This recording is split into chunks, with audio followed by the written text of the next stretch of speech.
Israel launches diplomatic attacks on its Western allies ahead of the Palestinian statehood recognition.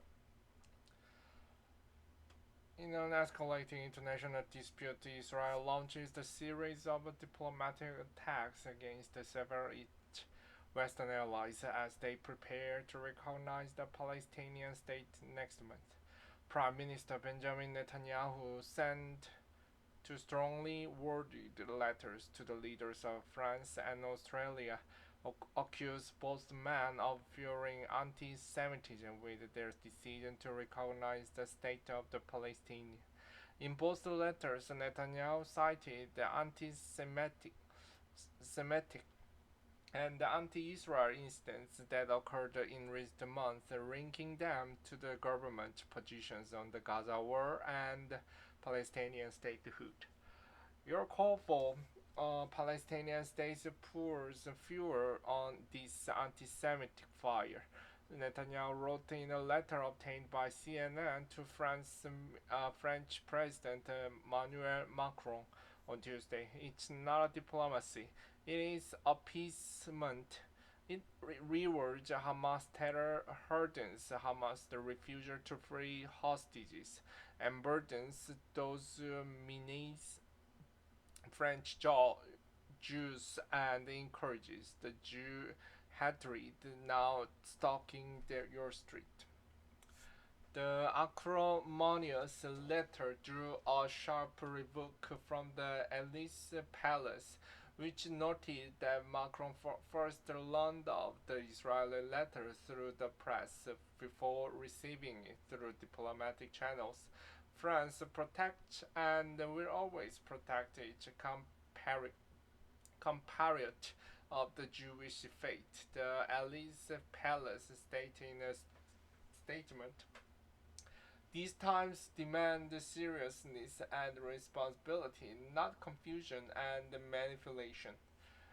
Netanyahu has lost the plot. The tensions are a sign of the growing gap between Netanyahu and his Western allies, many of whom have become increasingly critical of Israel's war in Gaza, which has destroyed a vast swath of the territory and lead to a worsening humanitarian crisis there. The New Zealand Prime Minister Christopher Luxon last week said Netanyahu had lost the plot, while Danish Prime Minister Mette Frederiksen told the Jyllands-Posten newspaper that Netanyahu is now a problem in himself. Earlier Tuesday, the Israeli Prime Minister also castigated Australian Prime Minister Anthony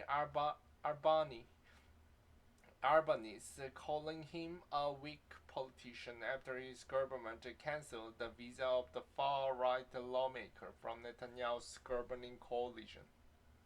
Australia and France are two of the latest Western nations to announce the plans to recognize the state of the Palestine. Canada and Portugal have also announced similar intentions.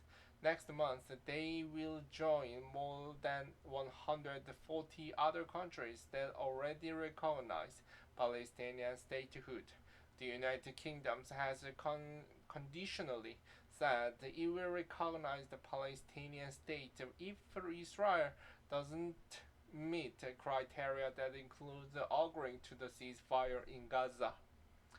Netanyahu set a deadline for the leaders of Australia and France to take action against the cancer of anti-Semitism, calling on them to act before the Jewish New Year on September 23. The date coincided with the opening of the United Nations General Assembly's high-level debate where the countries are expected to recognize the Palestinian state. France says the move is intended to revive the two-state solution to the Israeli-Palestinian conflict and bring peace to the region. But Israel and the US have slammed the initiative, calling it a reward for Hamas terror that will only set back efforts for peace. Israel's tensions with Australia have likewise worsened since Canberra announced its intention to recognize the Palestinian state, following its imposition of sanctions on Israel. Far-right ministers Bezalel Smotrich and Itamar Ben-Gvir in June. The crisis deepened this week after Australian Home Affairs Minister Tony Burke denied the entry visa to another far-right Israeli politician, Simcha Rothman. In response, the Israeli Foreign Minister Jaden Sar revoked the residence visas of Australian representatives in the Palestinian Authority and instructed Israel's embassy in Canberra to scrutinize every official Australian request for visa to Israel. Netanyahu later attacked Australian Prime Minister Albanese on social media, saying history will remember Albanese for what he is, a weak politician who betrayed Israel and abandoned Australian Jews. Albanese, speaking to local reporter on Wednesday, said he did not take it personally. He said, I treat leaders of other countries with respect and I engage with them in a diplomatic way. Burke rebutted Netanyahu's weak accusation, telling public broadcaster the ABC that strength is not measured by how many people you can blow up or how many children you can leave hungry.